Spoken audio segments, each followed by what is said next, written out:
Salut à tous et bienvenue sur la chaîne. Dans la vidéo précédente, on a vu les commandes internes fondamentales echo, printf, read, set, declare, get_opt. Aujourd'hui, on continue l'exploration avec une liste dense, mais absolument essentielle si vous voulez maîtriser Bash en profondeur. On va parler de navigation dans le système de fichiers, de gestion des variables et de l'environnement, d'exécution et d'introspection de commandes, de quelques utilitaires pratiques, et enfin, de tout le contrôle des tâches en arrière-plan, ce qu'on appelle le contrôle des jobs. C'est beaucoup de contenu donc on va aller droit au but, commande par commande avec un exemple concret à chaque fois. C'est parti, commençons par la navigation dans le système de fichiers. Deux commandes de base que vous connaissez sûrement déjà, cd pour changer de répertoire, et pwd qui signifie Print Working Directory et qui affiche simplement le répertoire dans lequel vous vous trouvez actuellement. Petite astuce à connaître, cd suivi d'un tiret vous ramène instantanément au répertoire précédent dans lequel vous étiez. Et cd sans aucun argument vous ramène directement à votre répertoire personnel.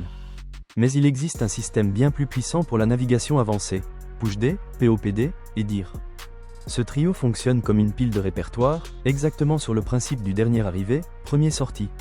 Quand vous utilisez pushd suivi d'un chemin, Bash empile ce répertoire, et vous vous y déplacez automatiquement. Vous pouvez enchaîner plusieurs pushd, ce qui empile plusieurs répertoires les uns après les autres. La commande dir vous permet d'afficher l'état actuel de cette pile. Et popd vous fait dépiler le dernier répertoire ajouté, en vous ramenant automatiquement au répertoire précédent. C'est extrêmement pratique dans un script qui a besoin de naviguer temporairement ailleurs, puis de revenir exactement là où il était, sans avoir à stocker et gérer manuellement le chemin d'origine dans une variable. Passons maintenant aux variables et à la gestion de l'environnement. Premièrement, export, qui rend une variable disponible pour tous les sous-processus lancés depuis votre shell actuelle. Sans export, une variable reste locale à votre session shell, invisible pour les scripts que vous lancez depuis cette session. Ensuite, unset, qui permet de supprimer complètement une variable, ou même une fonction, de votre environnement. Après un unset, tenter d'afficher cette variable renverra simplement une chaîne vide. La commande let, elle, permet d'évaluer directement une expression arithmétique, sans passer par la syntaxe des doubles parenthèses qu'on a vu dans une vidéo précédente. C'est une alternative concise, particulièrement lisible pour des calculs simples. Et enfin, read-only et type set. Read-only permet de déclarer une constante, une variable qui ne pourra plus jamais être modifiée après sa déclaration initiale. Et type set, c'est en réalité l'ancêtre historique de la commande declare qu'on a vu dans la vidéo précédente. Les deux font exactement la même chose, mais aujourd'hui, declare est la forme recommandée dans les scripts modernes. Continuons avec une catégorie plus technique, l'exécution et l'introspection de commandes. Commençons par eval, une commande particulièrement puissante, mais qui mérite une vraie mise en garde.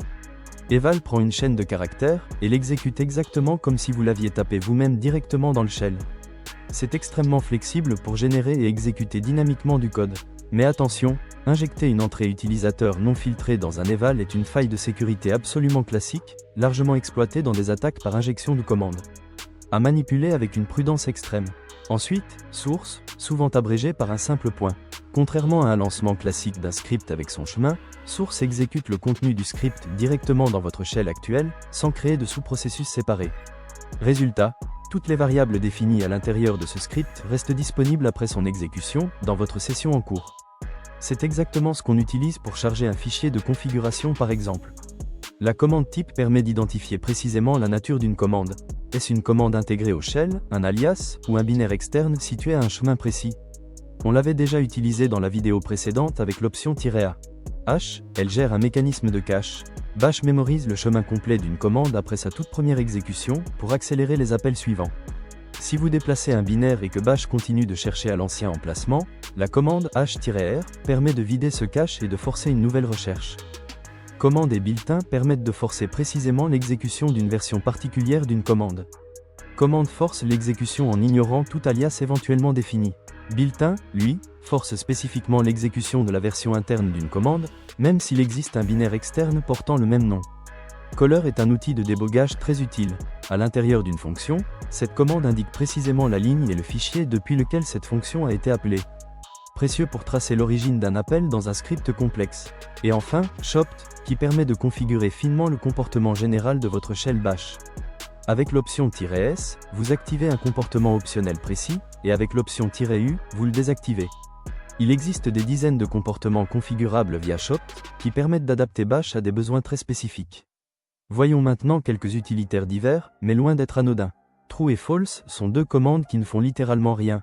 à part retourner systématiquement un code de sortie précis, 0 pour true, qui signifie un succès, et 1 pour false, qui signifie un échec. Elles sont énormément utilisées dans des boucles infinies contrôlées, comme while true, do, quelque chose, done. Help affiche l'aide intégrée directement pour une commande bash. Bind permet d'associer une combinaison de touches précises à une action du shell. Enable permet, dans de rares cas d'usage avancé, de désactiver ou réactiver une commande interne. Et autoload, hérité du Korn shell, permet de charger une fonction uniquement au moment précis de son tout premier appel, ce qui permet d'optimiser le temps de démarrage d'un script contenant de nombreuses fonctions. Terminons avec une partie essentielle pour tout script qui gère du traitement en parallèle, le contrôle des jobs. 3 commandes centrales, jobs, bg et fg. Quand vous lancez une commande suivie du symbole esperluette, cette commande s'exécute en arrière-plan et vous récupérez immédiatement la main sur votre terminal. La commande jobs vous liste alors toutes les tâches actives en arrière-plan. Fg, suivi d'un numéro de tâche précédé du symbole pourcentage, ramène cette tâche au premier plan. Et bg, à l'inverse, relance une tâche mise en pause directement en arrière-plan. Dison permet de détacher complètement une tâche de votre shell actuelle. La tâche continue de s'exécuter normalement, mais elle n'est plus du tout liée à votre session. Même si vous fermez votre terminal, elle continuera de tourner.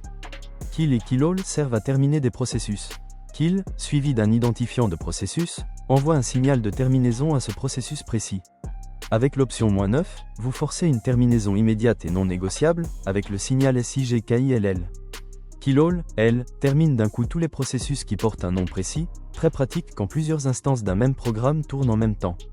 Wait est absolument essentiel pour synchroniser votre script avec des tâches lancées en parallèle. Si vous lancez un traitement en arrière-plan avec l'esperluette, et que vous placez ensuite un wait juste après, votre script va patienter jusqu'à ce que ce traitement en arrière-plan soit totalement terminé, avant de continuer son exécution. Et pour finir, 3 commandes plus ponctuelles. Suspend, qui met en pause le shell lui-même, times, qui affiche le temps processeur utilisé par votre shell et l'ensemble de ses processus enfants, et logout, qui ferme proprement une session de connexion, mais uniquement dans le cas d'un shell de connexion, ce qu'on appelle un login shell.